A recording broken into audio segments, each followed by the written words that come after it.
Okay, let's talk about some of the cultural geography, and I think it's helpful to understand a little bit of the China from a historical perspective.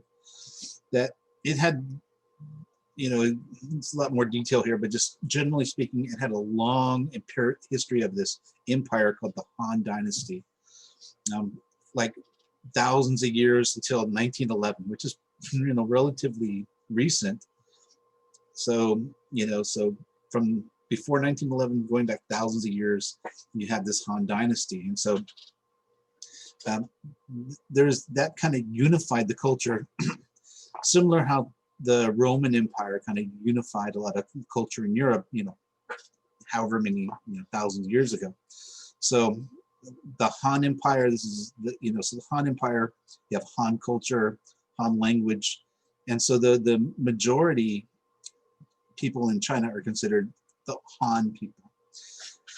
And this is called Hanification, sometimes known as Sinization, but Hanification is like the dominance of this majority, which are part of the Han ethnic group. You do have other ethnic minorities, especially as you get into the interior. You have people that have more in common culturally with Kazakhstan than they do with the Han culture. And you also have in the interior people like the Uyghurs, for example, which are an ethnic minority that have suffered a lot of persecution lately because of their China's kind of afraid that they might rebel against the government in these interior parts. So the Mandarin language is the language of the Han. This is the dominant language. You do have some other kind of variants of the language. One important one was the Yu, or Cantonese, which was common in the area of Hong Kong. But even there, because the dominance of the Han culture, the Mandarin language has become kind of a dominant language, even in places like Hong Kong down here. Traditionally, there are some, you know, kind of variants of the Chinese language down here, but Han language has become, or Mandarin is becoming extremely dominant throughout the country. Same how English is in, you know, North America or other parts of the world. So here's a closer view. These are the ethno-linguistic kind of cultural areas. You have Han here. Japan and Korea are going to be different. We'll talk about those later. But you do have other minorities like in the Tibetan Plateau here. You have a different ethnic group. You have different other various ethnic minorities in here as well.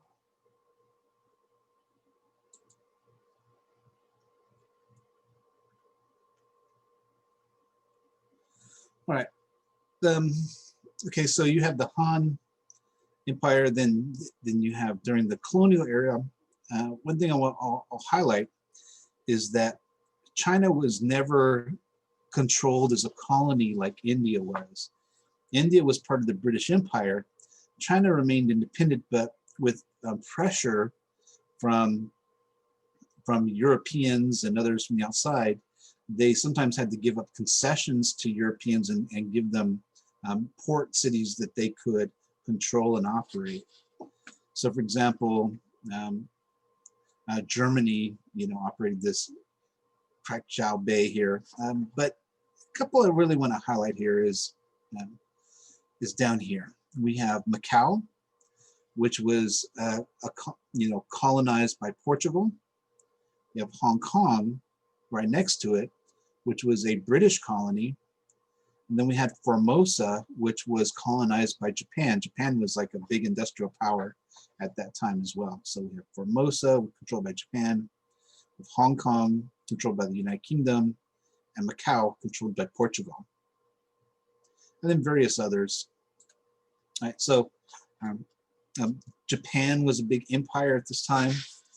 You also had European empires and so between Japan and the Europeans, they take over some of the port cities around China and other parts. Skipping to like early 1900s, you had a new government, the Chinese nationalist movement. This government were able to kind of kick out most of the Europeans from China by 1927. and try to fight back Japan, which had taken over part of their country during World War II. And at the same time, you had a rival group in China called the Communists, which were fighting against the nationalist government. So,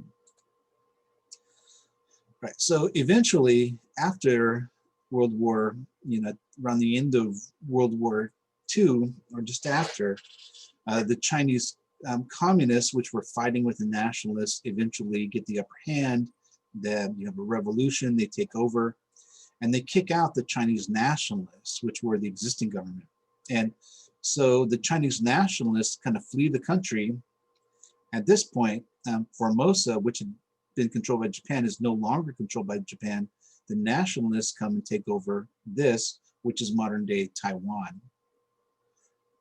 Right? So the communists then established what's called the PRC, the People's Republic of China.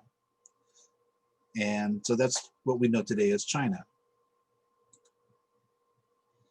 And I just want to highlight a little bit of, because it's kind of helpful for understanding some of the economic context. You had a completely communist takeover of China. Mao Zedong was the leader of the revolution and controlled the country up until the 1970s.